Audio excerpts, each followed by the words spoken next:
درود دوستان، امروز اومدیم با بررسی‌های مختلفی از کتاب مقدس، ترجمه‌های کتاب مقدس. در اینجا 3 ترجمه مشهور داریم از کتاب مقدس پارسی که الان اومدم اینجا که براتون توضیح بدم که هر کدوم از این نسخه‌های کتاب مقدس مورد تایید کلیسای ارتدوکس هستن یا نه، ترجمه‌های درستی دارن یا نه، مطابق است با ترجمه عبری و یونانی یا نه. ببینید ما در حال حاضر انجیل شریف رو داریم. خب همین اول کار بهتون بگم، انجیل شریف رو داریم که انجیل خوبی هست، یعنی همراه با مزامیر داوود و آثار سلیمان و خوب. البته ما یک نسخه 1009 داریم که ایرانی نیستن، اونا سبزن، که مثل اینه مزامیر داوود و آثار سلیمان رو داره، ولی ترجمه 1009.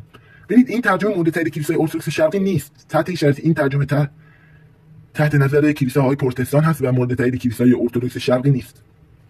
و البته این ترجمه 1009 مورد تایید کلیساهای ارتدوکس شرقی هست، اما این هم زیر نظر پروتستان ها بوده، ترجمه سازمان ایلام، ولی به خاطر اینکه دارای یک موازین و مشخصات درستی از همتراس هست با یونانی، با عبری، و اینکه برای مؤمنینی که تازه ایمان آوردن این ترجمه رو من پیشنهاد میدم، ترجمه 1009.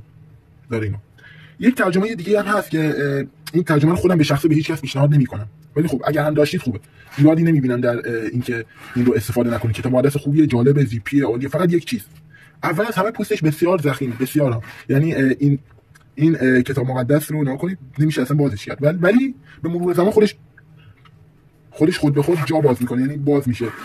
ولی یک نسخه خوبی اگر از کتاب مقدس میخواید برای خوندن، یعنی برای اینکه بتونید استفاده کنید، من خودم به شخصه میگم ترجمه 1009 بهتره. حالا من یکی دیگر رو دارم براتون در ببینید. از لحاظ رنگ بندی که 20 رنگ بندیش، حالا یکم چون کهنه شده نزدیک سال دارمش، از لحاظ رنگ بندی 20 نگاه کنید، بسیار دقیق نوشته شده و اینکه حالا حروف بزرگی داره و ورقه‌اش به اندازه اون نازک نیستن، میتونید برگه‌ها رو عوض کنید. اما بدیهایی که این نسخه داره رو، یکیش اینه که اصلا مورد تایید کلیسای ارتدوکس شرقی هست، اما نه به اون حد. ترجمه پروتستانی و 66 کتاب رو بیشتر نداره.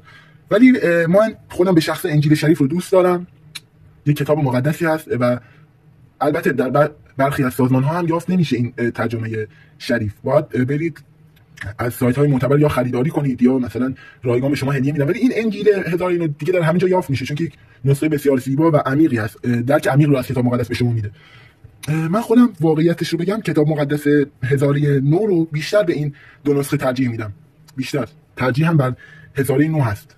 این نسخه شریف رو من ترجیحش میدم. ببینید نوشته های بسیار بزرگی داره، بسیار قابل دیدتر، در دید واضح هست، اما واقعیتش رو بخواید 1009 بهتره، ارتدوکسی تره، کامل تره، از لحاظ رنگ بندی های زیادی داره. حالا ما موضوع رنگ بندی نیستیم، حالا در جلسات آینده به اون میرسیم. اما این نسخه 1009 جذابه، این هم جذابه. من نمیگم این بده. دوستان اشتباه نکنید، اگر این نسخه های از کتاب مقدس دارید استفاده کنید، نگید که حتما با 1009 باشه. نه، این کامله، این هم کامله، این هم کامل، همه اینها کاملن، اما